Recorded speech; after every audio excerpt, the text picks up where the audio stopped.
Hello guys. तो अगर आपकी मर्सिडीज़ में स्टीरियो एंड्रॉयड लगाते टाइम कारप्ले लगाते टाइम अगर साउंड की प्रॉब्लम है तो आपने एक काम करना है। सबसे पहले आपने यहाँ पर इसके ओरिजिनल सिस्टम में जाना है। स्टीरियो के ओरिजिनल सिस्टम जो हम होम में गए, फिर हमने ओरिजिनल कार में जाना है।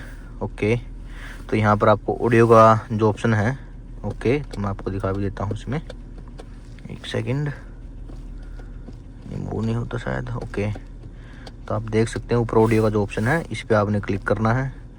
देन आपने नीचे की तरफ आना है। ओके, यहाँ पर ऑक्स पे, और इसको सेलेक्ट कर देना है। तो जब भी आप अब म्यूज़िक कार में चलाएंगे, ओके, तो आपका जो म्यूज़िक होगा वो 100% आपका अब चलेगा ही चलेगा। म्यूज़िक आपको आवाज़ आएगी ही आएगी।